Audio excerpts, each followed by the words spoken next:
अस्सलाम वालेकुम स्टूडेंट्स। आज के इस लेक्चर में हम इन तमाम टॉपिक्स को कवर करेंगे जिसमें एंगल्स होंगे, polygons and its types, perimeters, triangles, circles, volume, diagonals and इनके एमसीक्यूज भी होंगे, यानी लेक्चर के एंड में एमसीक्यूज भी होंगे। हमेशा की तरह अगर आप इस चैनल पर नए हैं, सब्सक्राइब द चैनल। तो साथ रहे टिल एंड, स्टार्ट करते हैं।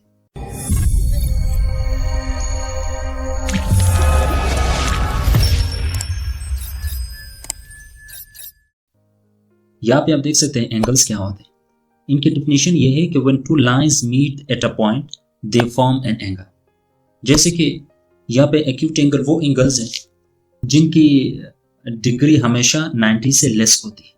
जैसे यहाँ पे आप देख सकते हैं, अगर यहाँ पे इनकी डिग्री देख ले, ये तो 90 से लेस, यहाँ पे बिल्कुल स्ट्रेट लाइन में परपेंडिकुलर 90 एंगल बनता है, लेकिन यहाँ पे एंगल 90 से लेस है, तो इसीलिए इसे एक्यूट एंगल कहते हैं। इसी तरह यहाँ पे ऑब्ट्यूज एंगल वो एंगल्स हैं जिनकी एंगल्स 90 से ग्रेटर होते हैं। यहाँ पे आप देख सकते हैं, यहाँ पे बिल्कुल स्ट्रेट यहाँ पे 90 एंगल्स होता है, लेकिन यहाँ पे इनकी एंगल 90 से बिल्कुल ग्रेटर है, तो इसीलिए इसको ऑब्ट्यूज एंगल कहते हैं, acute angle and obtuse angle. इसी तरह राइट एंगल तो सबको पता होता है, राइट एंगल 90 के इक्वल होता है। स्ट्रेट एंगल तो सिंपल है, 180 के इक्वल होता है, और इनको सप्लीमेंट्री एंगल भी कहते हैं। आगे जाकर के हम पढ़ेंगे इनको। रिफ्लेक्स एंगल वो एंगल्स हैं जो कि 180 डिग्री और 360 डिग्री के इक्वल होते हैं, यानी सप्लीमेंट्री एंगल्स और कंप्लीट एंगल के दरमियान होती है। अगर मैं यहाँ पे ऐसे लगा दूं तो ये तकरीबन 270 डिग्री का एंगल बन सकता है। तो यहाँ पे 270 डिग्री यहाँ पे 180 से ग्रेटर है और 360 से लेस, तो इसीलिए इसको रिफ्लेक्स एंगल कहते हैं। जहां भी एंगल सप्लीमेंट्री और कंप्लीट एंगल यानी 180 और 360 एंगल के दरमियान आ जाए तो उसे रिफ्लेक्स एंगल कहते हैं। इसी तरह फुल एंगल 360 के इक्वल होता है। तो ये हुए कुछ एंगल्स। अब आते हैं कम्प्लीमेंट्री एंगल्स की जानिब। कम्प्लीमेंट्री एंगल्स हमेशा उनके सम 90 के इक्वल होता है। जैसे कि यहाँ पे एंगल 30 है और साथ पे ये एंगल 60 का हो, तो 30 + 60 90 के इक्वल होता है। Okay, complementary angles are those angles whose sum is 90 degree। इसी तरह supplementary angles वो angles है जैसे कि मैंने आगे पहले बता दी, जिनकी सम 180 के इक्वल होता है। और इनकी एग्जांपल है, जैसे 110 डिग्री है, यहाँ पे आप देख सकते हैं ये 110 डिग्री यहाँ पे है और यहाँ पे 70 डिग्री। आप इन दोनों को प्लस कर ले तो इनकी सम 180 के इक्वल होता है। तो कम्प्लीमेंट्री एंगल सम 90 के इक्वल होता है और सप्लीमेंट्री एंगल उनकी सम किसके इक्वल होता है, 180 के इक्वल होता है। अब आते हैं इनके एमसीक्यूज के आइडिया, कैसे एमसीक्यूज यहाँ पे आ सकते हैं। जैसे कि यहाँ पे आप देख सकते हैं कि यहाँ पे कह रहे हैं व्हाट इज एक्स, यहाँ पे एक्स की वैल्यू आप निकाल। तो सिंपल है, यहाँ पे ये सप्लीमेंट्री एंगल का पूछ रहा है, लेकिन यहाँ पे तो स्ट्रेट लाइन है, स्ट्रेट लाइन पे एंगल तो 180 के इक्वल होता है। तो आप पहले यहाँ पे 180 इक्वल 180 लिख ले। यहाँ पे 80 है, एक्स है, एक्स प्लस 80 डिग्री प्लस 40 को प्लस कर ले, 80 + 40 ये हुआ 120 डिग्री, 120 डिग्री के इक्वल हुआ यहाँ पे एक्स। तो 180 से आप 120 को निकाले तो क्या बचता है 120 को, तो x is equal to 60 degree. तो यहाँ पे अगर आप 60 को 80 को और 40 को प्लस करोगे तो 180 के इक्वल बता। सो तो ये हुआ x की वैल्यू। अब आते हैं एंगल ओवर 82 इज सिंपल है। 82 क्या 90 से ग्रेटर है या 90 से लेस है, आप खुद मुलाहिजा फरमाए। तो यहाँ पे ये 90 से लेस है, जब 82 90 से लेस हुआ तो ये एक्यूट एंगल। ओके, तो इनका जवाब क्या रहा, एक्यूट एंगल। अब इंटीरियर एंगल को सीखते हैं, इंटीरियर एंड एक्सटीरियर एंगल।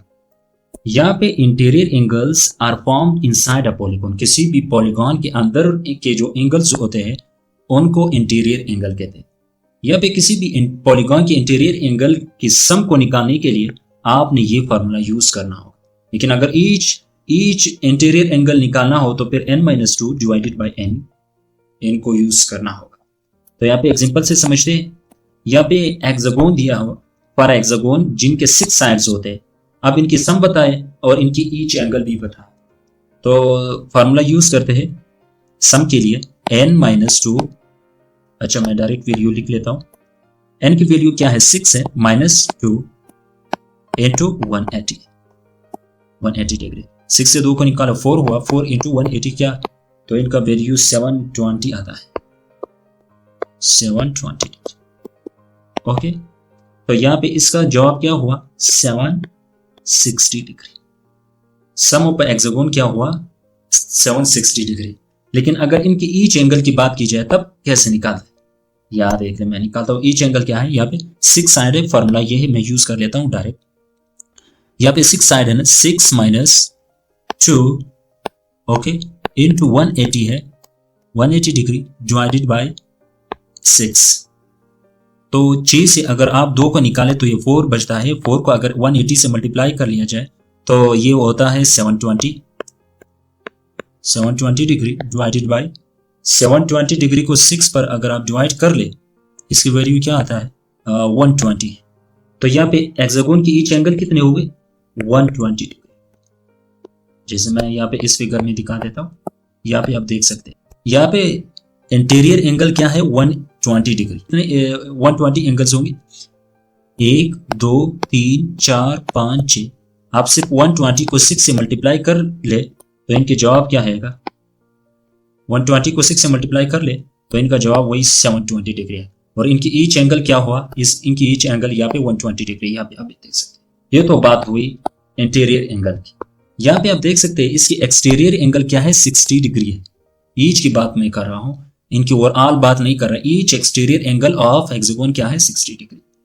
आप फार्मूले से निकाल सकते हैं, मैं फार्मूला अभी बता देता हूँ। एक्सटीरियर एंगल्स ऑफ पॉलीगॉन क्या होते हैं, it is the angle outside the polygon. किसी भी पॉलीगॉन के आउटसाइड के एंगल को एक्सटीरियर एंगल कहते हैं। जैसे कि इस फिगर में आप देख सकते हैं, यहां देख ले, ये इनके आउटसाइड के एंगल्स देख रहे हैं आप यहाँ पे। तो ये आउटसाइड एंगल क्या है एक्सटीरियर एंगल। आप किसी भी पॉलीगॉन के बना सकते हैं, पेंटागन के किसी भी एक्सटीरियर एंगल्स भी होते हैं अगर आप उनको एक्सटेंड कर ले आगे। Okay, sum of all exterior angle हमेशा याद रखें 360 के डिग्री के होते हैं। Always 360 degree for every polygon, ये याद रखना, फॉर एवरी पॉलीगॉन इनकी 360 वैल्यू होती है। सम की बात कर, अगर ईच की बात की जाए तो इनकी ईच की वैल्यू क्या होता है, उनके लिए जो फार्मूला यूज होता है वो 360 डिग्री है डिवाइडेड बाय। मैं यहाँ पे एग्जांपल से समझा देता हूँ, यहाँ देख ले, फॉर अ पेंटागन है, पेंटागन है उनकी 5 साइडेड है, इनकी सम की बात की जाए तो 360 के इक्वल है। वो तो सही है, सबको पता है। अब इनकी ईच एंगल क्या हो, ईच एंगल के लिए फॉर्मूला क्या है 360 डिग्री है ना, डिवाइडेड बाय n है। अब यहाँ पे इनकी वैल्यू क्या है 5 है फॉर अ पेंटागन, तो 5 को अगर 360 से मल्टीप्लाई कर दिया बस ये 72 डिग्री। ओके, तो for each angle of a pentagon is 72 degree. तो ये हुआ exterior angle and interior angle. Angles की बात मैंने कर ली। एंगल्स में हमने क्या पढ़े, acute, obtuse, right, straight, reflex, full angles, complementary, supplementary angles, interior, exterior सब पढ़े, उनके एग्जांपल भी हो गए। अब आते हैं पॉलीगॉन्स और इनकी टाइप्स की जाए। पॉलीगॉन्स क्या है, पॉलीगॉन्स अ क्लोज शेप होता है और ये तो या विद 3 और मोर साइड्स, मिनिमम 3 होते हैं, जो कि मसलस शेप का है, ट्राइंगल है। यहाँ पे याद रखना इन पॉलीगॉन्स की कुछ कंडीशंस हैं। उनकी पहले कंडीशन ये है कि उनकी साइड्स होनी चाहिए, दूसरा ये है कि वर्टिसेस होनी चाहिए। अभी यहाँ पे इनके साइड्स तो ये है, ये एक साइड है, ये दूसरा है, ये तीसरा है और ये चौथा है। लेकिन वर्टिसेस क्या है इनके वर्टिसेस यहाँ पे 4 है, एक ये है, एक दूसरा ये है, तीसरा ये है और ये चौथा है। और इनके एंगल्स यहाँ पे आप बना सकते हैं, एक एंगल यहाँ पे और दूसरा यहाँ पे, तीसरा यहाँ पे, चौथा। यहाँ पे इस पॉलीगॉन की 4 साइड्स है, 4 वर्टिसेस है और यहाँ पे 4 इनके एंगल्स। तो किसी भी पॉलीगॉन के साइड्स भी होने चाहिए, वर्टिसेस भी होने चाहिए और इनके एंगल्स भी होने चाहिए। ये तो ब्रीफ डिफिनेशन हुआ पॉलीगॉन्स की। अब आगे पढ़ते। अब यहाँ पे ये बात हो रही है कि कौन से पॉलीगॉन्स हैं और कौन से नहीं। तो यहाँ पे आप देख सकते हैं, मैंने यहाँ पे कुछ दिखाए, यहाँ पे क्लोज शेप वाले भी है। जहां पे आपको क्लोज शेप वाले पॉलीगॉन मिल जाए, पॉलीगॉन दिख जाए तो वो पॉलीगॉन्स है। लेकिन इसमें कुछ कंडीशंस है, मैं यहाँ पे बता देता हूँ। ये सब यहाँ पे पॉलीगॉन्स की डेफिनेशन को फॉलो कर रहा है। इनके साइड्स भी है, वर्टिसेस भी है, यहाँ पे आप देख सकते हैं इनके वर्टिसेस भी है और इनके एंगल्स भी है। लेकिन यहाँ पे ओपन शेप पॉलीगॉन्स नहीं हो सकते, ये याद रखें। यहाँ पे देख ले ये पॉलीगॉन नहीं है क्योंकि इनकी ये ओपन शेप है, और यहाँ पे ये पॉलीगॉन्स यहाँ पे तो क्लोज हैं लेकिन क्रॉस है। अगर कोई भी पॉलीगॉन क्रॉस कर ले, मतलब क्रॉस की वजह से ये पॉलीगॉन्स नहीं। यहाँ पे अगर मैं इस एरिया को भूल जाऊं, सिर्फ इसकी बात करूं, तो ये तो ओपन शेप, तो इसीलिए ये पॉलीगॉन्स नहीं कहलाए। यहाँ पे ये पॉलीगॉन्स है, यहाँ पे क्लोज भी है और इनके वर्टिसेस भी है, ये यहाँ पे है, दूसरा यहाँ पे। लेकिन एक मसला है, यहाँ पे इनकी ये जो कर्व पाथ है ये डिस्क्वालीफाई कर लेता है पॉलीगॉन की डेफिनेशन। याद रखना, सर्कल के तो कोई वर्टिसेस है नहीं, इसीलिए इनको पॉलीगॉन नहीं कह सकते। लेकिन यहाँ पे हार्ट शेप है, ब्रोकन हार्ट आप ये दे सकते हैं, इससे खून भी आ रहा है, क्या बात है। बेदे से ये किसका है, तो पता नहीं किसका खून, किसका ब्रोकन हार्ट है। लेकिन ये भी पॉलीगॉन के डेफिनेशन को फॉलो नहीं कर रहा, क्यों, यहाँ पे open shape, okay, broken heart. तो ये पॉलीगॉन्स और इनके टाइप्स हुए, पॉलीगॉन्स एंड नॉट पॉलीगॉन्स। अब आते हैं इनके मुकम्मल डेफिनेशन क्या हुआ। सो पॉलीगॉन्स आर मल्टी साइडेड, 3 से ज्यादा होने चाहिए, क्लोज होना चाहिए बट नॉट क्रॉस, याद रखना, और कर्व भी नहीं होना चाहिए, कर्व भी यहाँ पे नहीं होना चाहिए, जैसे कि यहाँ पे मैंने बताया। और ये 2 डायमेंशनल होना चाहिए, 2 डायमेंशनल है, 3D नहीं होना चाहिए, प्लेट है, प्लेट शेप, 3D भी नहीं है, 3D भी डिस्क्वालीफाई कर लेता है पॉलीगॉन की डेफिनेशन को, okay. Regular polygons and irregular polygons. यहाँ पे regular polygons simple, a polygon is called regular if all its sides and angles are equal। इनके sides और इनके angles, जब इनके angles और इनकी तमाम साइड इक्वल हो जाए तो इन्हें रेगुलर पॉलीगॉन्स कहते हैं। जैसे यहाँ पे आप देख सकते हैं इनके तमाम साइड इक्वल है 2.6 मीटर या सेंटीमीटर है, और इनके एंगल 120 है, और इनके आउटसाइड की जो एक्सटीरियर एंगल है वो 60 डिग्री है। और इर्रेगुलर पॉलीगॉन्स वो है, a polygon is called irregular if its sides or angles are not all equal। यहाँ पे आप देख सकते हैं इनके एक साइड यहाँ पे एक लंबा है, तो यहाँ पे इनकी साइड्स नहीं साइड इक्वल है और न ही इनकी एंगल्स इक्वल, तो ये इर्रेगुलर पॉलीगॉन्स हुए। ये तो हुआ पॉलीगॉन्स। पॉलीगॉन्स में हमने क्या पढ़ा, इनकी डेफिनेशन पढ़ा, और फिर क्लोज शेप और ओपन शेप वाले पॉलीगॉन्स पढ़े, और इसी तरह रेगुलर और इर्रेगुलर पॉलीगॉन की बात हुई। अब पढ़ते हैं पेरीमीटर को। यहाँ पे पेरीमीटर क्या है, what is the perimeter, sum of all sides of a shape. किसी भी पॉलीगॉन की तमाम साइड्स को काउंट करना पेरीमीटर कहलाता है। यहाँ पे आप देख सकते हैं, यहाँ पे इसकी ये बेस 3 सेंटीमीटर है और ये 5 सेंटीमीटर है, तो ओवरऑल इनकी एरिया, इनकी पेरीमीटर क्या रहा, सिर्फ सिंपली क्या कर ले, P इज इक्वल टू 5। यहाँ पे अगर ये 5 है तो ऑटोमेटिकली ये दोनों तो इक्वल है, ये भी 5 होगा, प्लस 5, ओके, और यहाँ पे 3 है, प्लस 3, तो P is equal to 13, okay. तो ये पेरीमीटर है। पेरीमीटर क्या है, सिर्फ काउंट करना है इनकी तमाम एरिया को, इसे पेरीमीटर कहते हैं। अब इस क्वेश्चन को करते हैं, याद रख लें, यहाँ पे 8 सेंटीमीटर है, यहाँ पे ये 8 सेंटीमीटर है। अगर यहाँ पे आप नीचे आए बिल्कुल इसकी सिधाई पे, तो यहाँ पे भी ये 8 सेंटीमीटर होगा, यहाँ पे 7 सेंटीमीटर है, यहाँ पे भी 7 सेंटीमीटर होगा। तो अगर 8 + 7 कर ले, P इज इक्वल टू 8 + 7 कर ले, तो 8 + 7 ये 15 के इक्वल होगा। तो इनके दो साइड 15 के इक्वल है, मल्टीप्लाई बाय 2 कर ले तो ये तो 30 के इक्वल होगा ना। अब इनकी दूसरी साइड देख ले, ये 6 सेंटीमीटर है और यहाँ पे 4 है, 6 + 4 और यहाँ पे बिल्कुल इसकी सिधाई पर यहाँ पे भी 6 आएगा और यहाँ पे 4 आएगा, तो 6 + 4 ये हुआ 10। तो 10 को अभी 2 से मल्टीप्लाई कर ले तो ये 20 बनता है, तो ये 50 के इक्वल हुआ। तो इनका फार्मूला क्या है, P is equal to 2 into इनकी लेंथ प्लस इनकी लेंथ इंटू हाइट। तो यहाँ पे P अभी वैल्यू पुट कर ले, 2 मल्टीप्लाई बाय, यहाँ पे लेंथ क्या है, इनकी लेंथ क्या है, 15 है, प्लस और यहाँ पे इसकी हाइट क्या है, 10 है, 15 + 10 ये हुआ 25 मल्टीप्लाई बाय 2 50, ये 50। तो ये पेरीमीटर हुआ इस तरह की पॉलीगॉन सी। अब इसकी पेरीमीटर को फाइंड करना बहुत इजी है, क्योंकि ये स्क्वायर है और इनके तमाम साइड्स इक्वल होते हैं। तो 7 है तो P is equal to 4 multiply by all sides, okay. All side से इनको मल्टीप्लाई कर ले तो P is equal to 4 into 7 सचार 28, सो 4 इंटू 8 28 हुआ। तो ये हुआ स्क्वायर की पेरीमीटर को फाइंड आउट करना। अब आते हैं स्टेटमेंट वाइज क्वेश्चन की जानिब। मैं यहाँ पे इसको 1 मिनट थोड़ा सा कर लेता। अब यहाँ पे इस क्वेश्चन में क्या कहते हैं, the perimeter of a rectangle is 40 centimetre if its length is 12 centimetre. इनकी लेंथ क्या है, इनकी लेंथ यहाँ पे 12 सेंटीमीटर है। Okay, find it is breadth, इनकी ब्रेथ पे फाइंड कर, ये एरिया यहाँ पे इस जगह को फाइंड करना है। तो क्या कर लेते हैं, इनका फार्मूला क्या है, मैंने फार्मूला वहां पे बता दिया, P is equal to 2L plus यहाँ पे B है ना, ब्रेथ को वैल्यू को पुट कर लेते हैं। यहाँ पे P के perimeter of rectangle is 40 centimetre, तो यहाँ पे 40 को मैंने लिखा इज इक्वल टू 2। यहाँ पे इसकी लेंथ क्या है, लेंथ यहाँ पे 12 सेंटीमीटर है प्लस B, तो यहाँ पे मल्टीप्लाई हो रही है, इक्वल के इस साइड पे डिवाइड होगा, तो ये 20 के इक्वल होगा, 2 divided by 40 equal to 20, so बचा क्या 12 प्लस B सेंटीमीटर है यहाँ पे, so 20 minus 12 is equal to B। Okay, तो इसका जवाब क्या रहा, 20 से अगर 12 को माइनस करें तो 8 सेंटीमीटर इसका जवाब है, B is equal breadth is equal to 8 centimetre. Okay, तो यहाँ पे इसका आंसर क्या हुआ, इसका आंसर यहाँ पे 8 सेंटीमीटर। तो ये हुआ पेरीमीटर। अब चलते हैं ट्राइंगल की जानिब। सो ट्राइंगल्स इनकी डेफिनेशन है, क्लोज शेप है with 3 sides with 3 side and 3 angles, इनके 3 साइड्स होती है और 3 एंगल्स होते हैं, और ये मिनिमम साइड पॉलीगॉन है, और इनकी सम क्या है 180 डिग्री।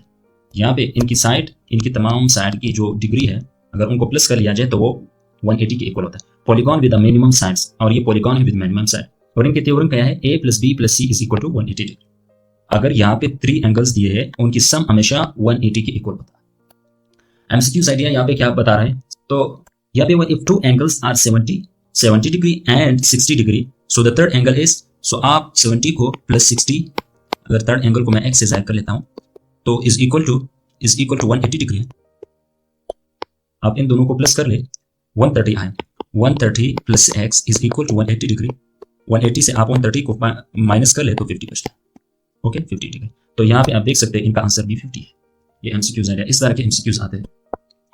अब यहाँ देख लें, अब इनकी क्लासिफिकेशन 2 तरह के होते हैं, एक क्लासिफिकेशन होता है ऑन बेसिस ऑफ एंगल्स और दूसरा होता है ऑन बेसिस ऑफ साइड्स, वो नीचे पढ़ेंगे।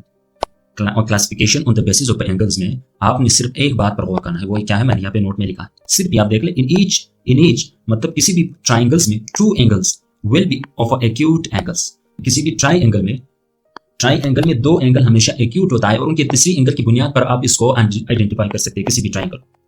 यहाँ पे देख ले, यहाँ पे एक एंगल तो 45 डिग्री, दूसरा भी 45 डिग्री, तो तीसरे को आप देख ले, आपको खुद पता चले कि कौन सा ट्राइंगल। यहाँ पे 90 डिग्री है और 90 डिग्री राइट एंगल ट्राइंगल कहलाया। राइट एंगल कितने के इक्वल था, 90 डिग्री के, जैसे कि एंगल्स में हमने पढ़ा, तो ये हुआ राइट एंगल ट्राइंगल। यहाँ पे आप देख ले, यहाँ पे एक एंगल 25, ये भी एक्यूट एंगल है, दूसरा 45 डिग्री है, ये भी एक्यूट एंगल, लेकिन यहाँ पे तीसरा x है, और अगर एंगल ग्रेटर हो 90 डिग्री से तो उसे हम एब्ट्यूस एंगल कहते हैं। तो यहाँ पे ये ट्राइंगल क्या हुआ, एब्ट्यूस एंगल ट्राइंगल। तीसरे को देखते हैं, यहाँ देख ले, एक एंगल 62 का है, ये भी एक्यूट है, और तीसरा भी एक्यूट है 43 डिग्री का, तो तीसरा क्या हुआ 75 डिग्री लेस है किसी 90 डिग्री से। जब 90 डिग्री से लेस हुआ तो इसे एक्यूट एंगल कहते हैं। तो इन तमाम इस ट्राइंगल को क्या कहते हैं, एक्यूट एंगल ट्राइंगल। बस सिर्फ आपने एक बात को मद्देनजर रखना है, वो ये है कि ईच 2 एंगल्स से इक्वल होते हैं ऑफ एक्यूट एंगल। तो ये हुआ ऑन बेसिस ऑफ एंगल्स। अब classification on basis of side, इनकी भी 3 टाइप्स हैं। इक्विलैटरल ट्राइंगल वो एंगल है जिनकी तमाम साइड्स इक्वल हो। यहाँ पे देखें कि एक भी 3 फीट है, दूसरा भी और तीसरा, तो इनके तमाम साइड क्या हो, इक्वल हो, तो इसे इक्विलैटरल ट्राइंगल कहते हैं। आप इस लफ्ज़ से इक्वी से आप आइडेंटिफाई कर सकते हैं, अगर इक्विलैटरल आया तो इनके तमाम साइड्स इक्वल होते हैं। इसी तरह आइसोसेलेस ट्राइंगल वो एंगल है जिनके 2 साइड्स इक्वल होते हैं। यहाँ पे आप देख ले 5 इंच है और यहाँ पे भी 5 इंच है, लेकिन यहाँ पे ये तीसरा जो है ना थोड़ा छोटा है और 3 इंच, तो इसे आइसोसेलेस ट्राइंगल कहते हैं जिनके 2 साइड्स हमेशा इक्वल होते हैं। ओके, और स्केलियन ट्राइंगल क्या है, नो साइड्स आर इक्वल। यहाँ पे आप देख सकते हैं 6 सेंटीमीटर है, यहाँ पे 12 सेंटीमीटर, यहाँ पे 14 सेंटीमीटर। तो ये हुआ on basis classification on basis of sides, equilateral, isosceles और स्केलियन ट्राइंगल। अब यहाँ पे एक नोट है, और इससे कई एमसीक्यूज आते हैं। वजह यह है कि इसमें दोनों को मिक्स किया है, ऑन बेसिस ऑफ एंगल्स और ऑन बेसिस ऑफ साइड्स। यहाँ पे अब देख ले, स्केलियन की बात हो रही, कैन बी एक्यूट, ये एक्यूट भी होता है, राइट भी होता है, और एब्ट्यूस ट्राइंगल भी होता है। यहाँ पे इस पिक में आप देख सकते हैं, ये देखिए स्केलियन एक्यूट भी हो सकता है, राइट भी हो सकता है, और एब्ट्यूस भी होता है। यहाँ पे ये 90 डिग्री एक्यूट क्या है, इनके तमाम एंगल 90 से लेस, एब्ट्यूस क्या है, इनके एक एंगल 90 से ग्रेटर। इसी तरह आइसोसेलेस 2 साइड्स इक्वल, इनके 2 साइड्स इक्वल होते हैं। ये भी कैन बी एक्यूट भी होता है, राइट भी होता है, और एब्ट्यूस एंगल भी होता है। यहाँ पे पिक में आप देख लें, यहाँ पे आइसोसेलेस में एक्यूट है, इनके तमाम एंगल 90 से लेस है, और यहाँ पे राइट एंगल भी होता है आइसोसेलेस, यहाँ पे इनके एक एंगल 30 डिग्री के, और इनके दो साइड इक्वल है। देख ले यहाँ पे भी इनके दो साइड इक्वल है, और यहाँ पे इनके ये दो साइड इक्वल है, लेकिन इनके ये यहाँ पे ये एंगल क्या है 90 से ग्रेटर है, 90 डिग्री से ग्रेटर है। Okay, theta is greater than 90 degree. तो ये हुआ आइसोसेलेस। अब इक्विलेटरल क्या है, ऑल साइड्स इक्वल। इसमें इसको एक्सेप्शन की बुनियाद पर रखें क्योंकि ये इनकी आने की चांसेस ज्यादा है। Only acute angle is each angle should be equal to 60 degree. अगर 60 डिग्री के इक्वल नहीं कर लोगे तो इक्विलेटरल आप नहीं कहला सकते। और यहाँ पे एक ही एंगल या इससे अंदर आता है, वो है ओनली एक्यूट एंगल।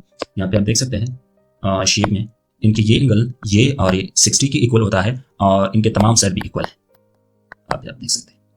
तो ये हुआ इनके एक बेस्ट नोट। तो अब आते हैं इनकी एमसीक्यूज आइडिया की जाए। यहाँ पे दिया है कि एटी एंगल दिया है 2x ये। अब हमने फाइंड करना है x। तो इनकी थ्योरम क्या कहता था, a plus B plus C is equal to 180 degree, 180 degree के इक्वल। यहाँ पे अगर मैं a को x मान लूँ प्लस b को भी x मान लूँ, c को 80 डिग्री मान लूँ, तो इक्वल टू 180 डिग्री। तो x प्लस x ये हुआ 2x प्लस 80 है, 80 यहाँ पे प्लस हो रहा है तो इक्वल के उस साइड पे क्या हुआ माइनस हुआ, 180 डिग्री माइनस 80। तो 2x is equal to 180 minus 80, ये हुआ 100 डिग्री। तो यहाँ पे x is equal to 50 degree. अगर 100 को 2 पे डिवाइड कर ले तो ये 50 के इक्वल होता है। हमने एक x को फाइंड किया जो कि 50 डिग्री के इक्वल। तो 2x को कैसे फाइंड करते हैं, आप एक x की वैल्यू तो 50 डिग्री आई, लेकिन यहाँ पे तो 2x है, तो आप सिर्फ ऐसा कर ले 50 को 2 पे डिवाइड कर, तो ये इक्वल है 25 के। तो यहाँ पे ईच एंगल क्या हुआ 25 डिग्री। ओके 25, ये एमसीक्यू आइडिया था, मैंने देना था। तो ये हुआ ट्राइंगल। ट्राइंगल में हमने क्या पढ़ा, ट्राइंगल में हमने उनके definitions, classification on basis of angles, sides और इनके एक बेस्ट नोट पढ़ा, साथ में एमसीक्यूज आइडिया भी दी। अब आते हैं सर्कल की जानिब। यहाँ पे किसी भी सर्कल की एरिया को अगर आपने फाइंड करना है तो उसके लिए जो फॉर्मूला यूज होता है वो है area is equal to pi into r square. यहाँ पे आप देख सकते हैं कॉर्ड क्या है, सर्कल में किसी भी पॉइंट के एक साइड से लेकर दूसरी साइड तक जो लाइन खींची जाती है उसे कॉर्ड कहते हैं। एक कॉर्ड यहाँ पे भी हो सकता है, अगर मैं यहाँ पे लगा दूं तो ये भी कॉर्ड हो गया। ओके, कॉर्ड कई सर्कल में किसी भी जगह पे हो सकता है, लेकिन आपने सर्कल के दोनों साइड को टच कर, और ये इनकी रेडियस है, और रेडियस को अगर डबल कर लीजिए तो उसे डायमीटर कहते हैं। जैसे यहाँ पे ये सेंटर पॉइंट है, लेकिन सेंटर पॉइंट को टच करना लाजमी होता है रेडियस डायमीटर के बुनियाद पर। यहाँ पे देख सकते हैं आप, ये इस तरफ ये एक रेडियस है, इस तरफ दूसरा रेडियस, तो ये हुआ डायमीटर। ओके, ये डायमीटर। और एक और चीज है, सेक्टर क्या है, सेक्टर अगर मैं यहाँ पे पॉइंट कर लूँ और एक आर यहाँ पे एक आर हुआ, दूसरा यहाँ पे दूसरा आर हुआ, तो यहाँ पे जो एरिया यहाँ पे इसके दरमियान आता है ये एरिया, इसको सेक्टर कहते हैं। सेक्टर दो तरह के होते हैं, एक माइनर सेक्टर है दूसरा मेजर। तो यहाँ पे जो एरिया यहाँ पे बचा ये एरिया, तो इसे मेजर सेक्टर कहते हैं। ओके, अब आते हैं इनकी एरिया को कैसे फाइंड करते हैं। यहाँ पे देख ले, अगर ये 5 सेंटीमीटर है, यहाँ पे 5 सेंटीमीटर क्या है इनकी रेडियस है, तो एरिया क्या हुआ, अगर एरिया को फाइंड कर लिया जाए, एरिया इज इक्वल टू पाई की वैल्यू क्या है 3.14 है ना, मल्टीप्लाई बाई आर की 5 है, 5 को की स्क्वायर क्या हुआ 3.14 into 25 is equal to area. तो 3.14 का अगर 25 से मल्टीप्लाई कर लिया जाए तो इनकी वैल्यू 78.5 सेंटीमीटर आता है। तो ये हुआ इनका एरिया।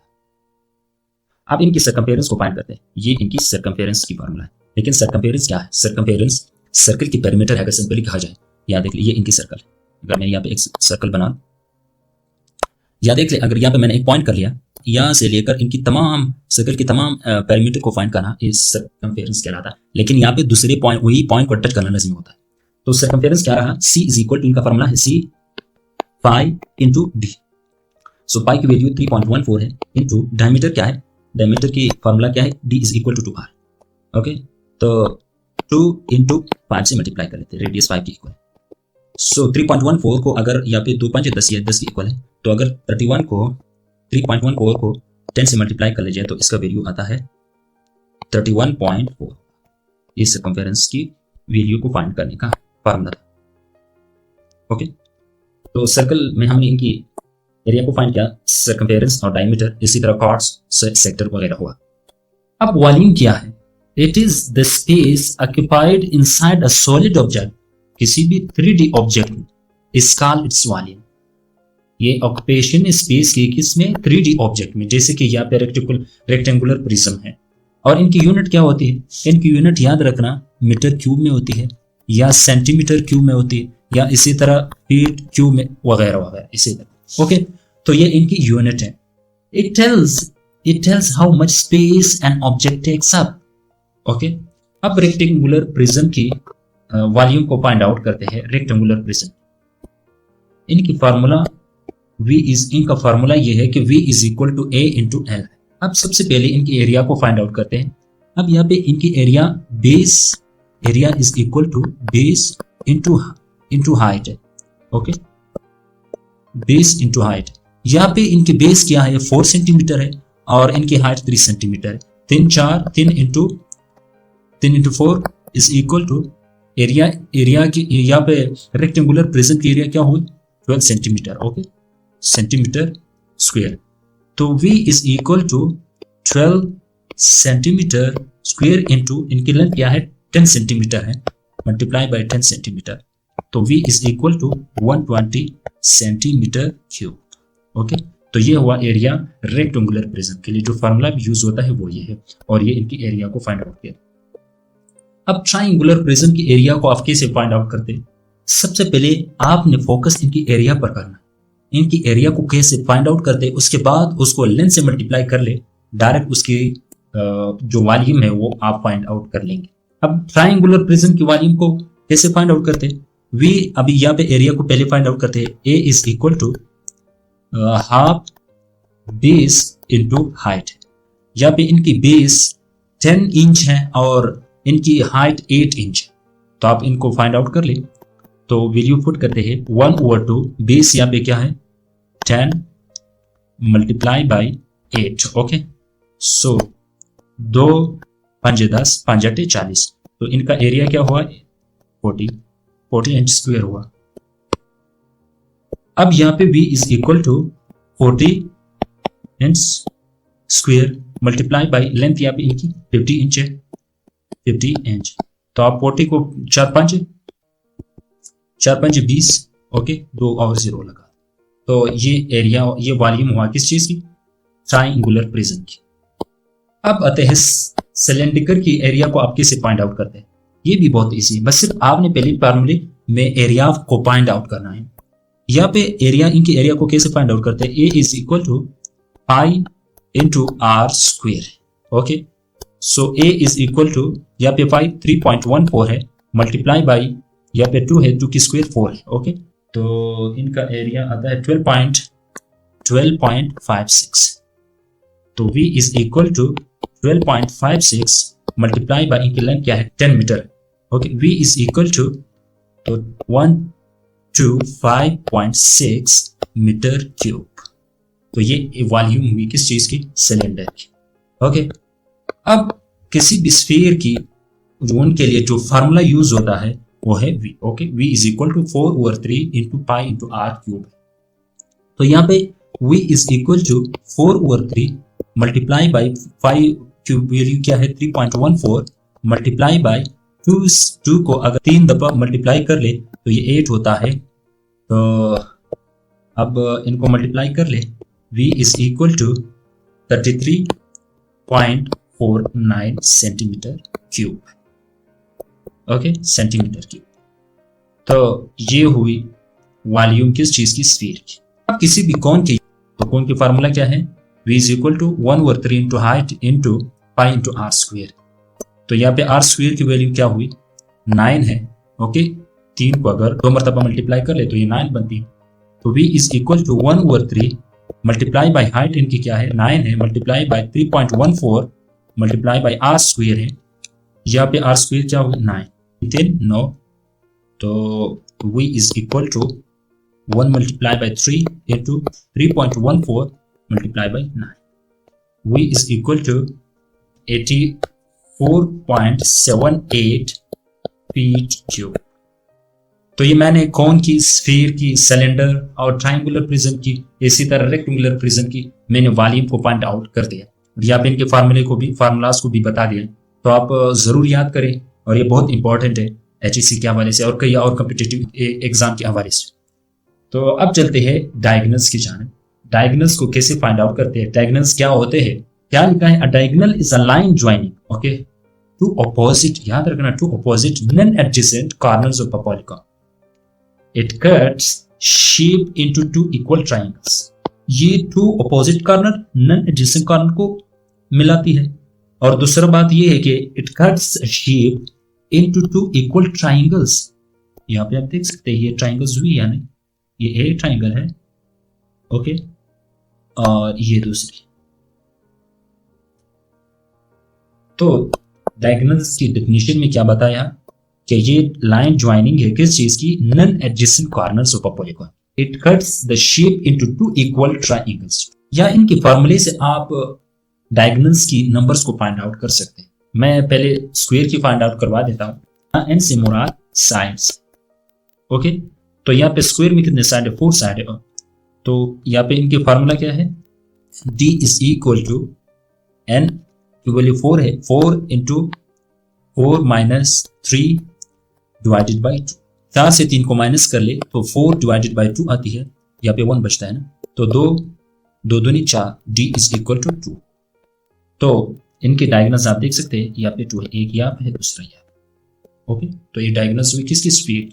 ट्राइंगल को देख ले, इनमें इनकी साइड 3 साइड्स, तो सिर्फ यहाँ पे आप, मैं यहाँ पे 4 की जगह 3 लिख लेता हूँ। 3 से अगर आपको 3 माइनस कर ले तो 0 बचती है, 0 को 4 से मल्टीप्लाई कर ले तो यहाँ पे 0 डिवाइडेड बाई 2 आती है, तो 0 divided by 2 is equal to 0।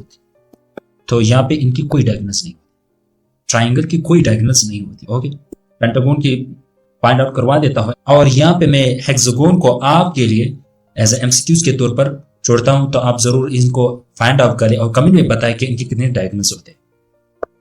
तो यहाँ पे पेंटागन को फाइंड आउट करते हैं, फार्मूला को लिखते हैं, d is equal to n into n minus 3 divided by 2। तो d is equal to 5 into 5 minus 3 divided by 2। 5 से अगर 3 को माइनस कर ले तो 2 बचता है, तो d is equal to 5 multiply by 2 divided by 2। अब रहा क्या, d इज इक्वल टू 5। तो इनमें 5 डायगोनल्स होते हैं। ऐसे यहाँ पे आप देख सकते हैं, यहाँ पे 1 2 हुआ, ऐसे कर ले, इसी तरह ये हुआ और ये हुआ, और ये यहाँ पे आता है। तो यहाँ पे आप भी देख सकते हैं, इसमें 5 डायगोनल्स हैं। तो ये हुआ डायगोनल्स, जिनमें मैंने डायगोनल्स की डेफिनेशन बताई और साथ उनकी फार्मूला, जो फार्मूला यूज होता है वो ये है, फार्मूला में d is equal to n into n minus 3 divided by 2। इनसे आप डायगोनल्स की नंबर को फाइंड आउट कर सकते हैं। तो ये हुआ आज का लेक्चर, जिसमें मैंने कई सारे कंसेप्ट को क्लियर करवाया। तो आप ज़रूर इस चैनल को सपोर्ट कीजिए, अगर आपके दोस्त हो तो उनके साथ भी शेयर कीजिए, ताकि ये चैनल आगे प्रोसीड हो सके और लोगों तक पहुंच सके। तो ये हुआ आज का लेक्चर, मिलते हैं नेक्स्ट लेक्चर में, तब तक के लिए अल्लाह हाफिज़।